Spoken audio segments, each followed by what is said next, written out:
আৰু লগতে উপস্থিত থাকিব অংশগ্ৰহণ কৰিব নাটখনিত অংশগ্ৰহণ কৰিব মানৱজ্যোতি গগৈ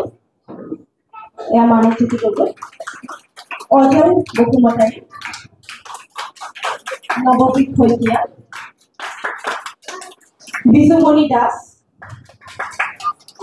বিজুমণি দাস গগৈ তেখেত বাহিৰত গৈছে বিনিতা শৰ্মা নয়নমণি দাস হিমাক্ষী ৰাজখোৱা তেখেত চাগে বাহিৰত আছে কাজল কৌশিকী গৰিমা শৰ্মা আছে বাহিৰত গৈছে দীপিকা বড়ো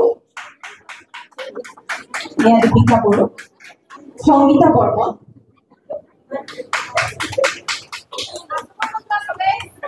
লগতে আৰু বহু কেইগৰাকী শিল্পীয়ে এই নাটখনি অংশগ্ৰহণ কৰিব অভিনয় কৰিব আপোনালোক সকলোকে পুনৰবাৰ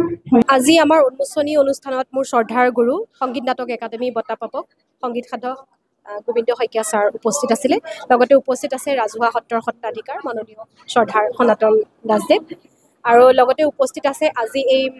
অনুষ্ঠানখনত আয়োজন কৰিবলৈ লোৱা যিসকল শিল্পী সকলো শিল্পী উপস্থিত আছে এইখন নাট আমাৰ মঞ্চস্থ হ'ব জানুৱাৰী ৩ তাৰিখে শিল্পগ্ৰামত এইবাৰ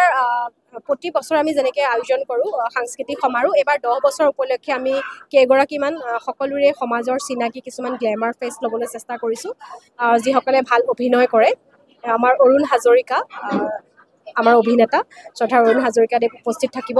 লগতে থাকিব আমাৰ বিকি ৰাজখোৱা তেখেতো থাকিব আৰু লগতে আমি কেইবাজনৰ গুৰু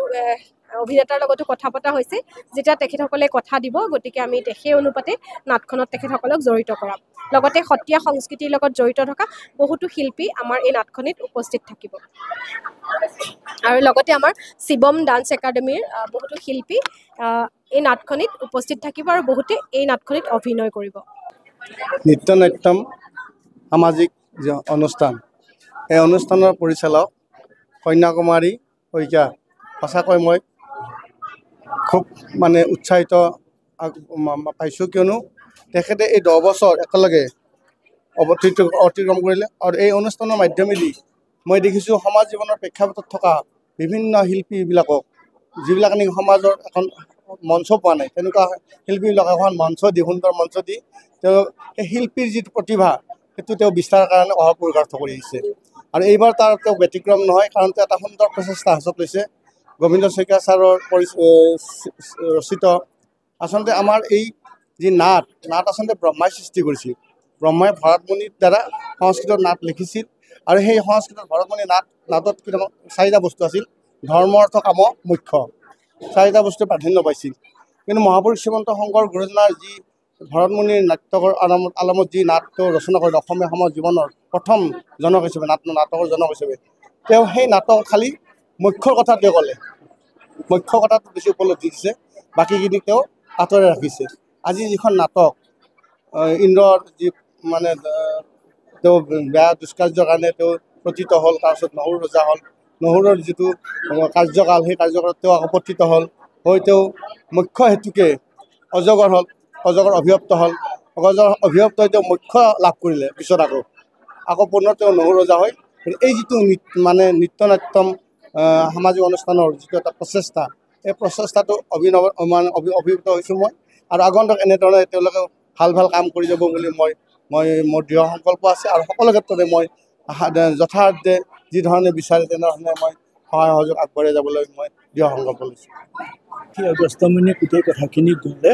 আৰু বিশেষ উপায় দিলে তুমি চিন্তা কৰিব নালাগে দেৱৰাজ ইন্দ্ৰ আহিব বেছিদিন নাই আৰু তুমি তোমাৰ ঘৰলৈ মাতিবা ইন্দ্ৰক আৰু তেতিয়া তেওঁ তাৰ ফলটো পাব সেইটো বুলি কোৱাত ঋষিয়ে 4জন ঋষি কান্ধত উঠি যাব তোমাক তেতিয়া ইন্দ্ৰই ক'লে কোনো কথা নাই মই যে ৰজা এতিয়া 4জনৰ লাগে যিমান লাগে ঋষি মই চব আনি কান্ধত উঠি যাম এতিয়া দোলাত বনাই দোলাত উঠি গ'ল যাওঁতেনে মানে নহুষৰ মানে চঞ্চল মন প্ৰেমৰ মন তেওঁ ৰুব নোৱাৰি তেওঁ মুনিক গুৰ মাৰি দিলে আৰু মুনিক গুৰ মাৰি দিয়াৰ লগে লগে ঋষিৰ কাণৰ পৰা ডলাখন সৰি পৰিল আৰু ঋষিয়ে তেওঁক শাপ দিলে যে তই আজিৰ পৰা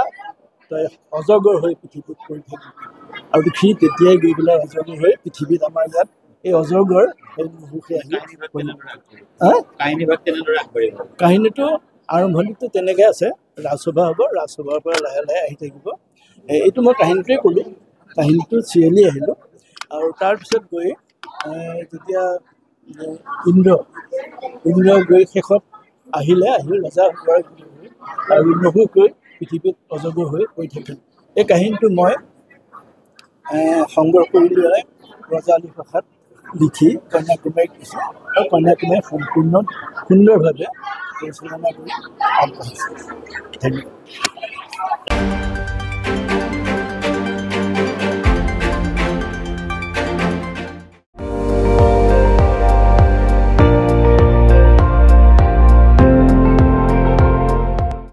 আপুনি চাই আছে ND24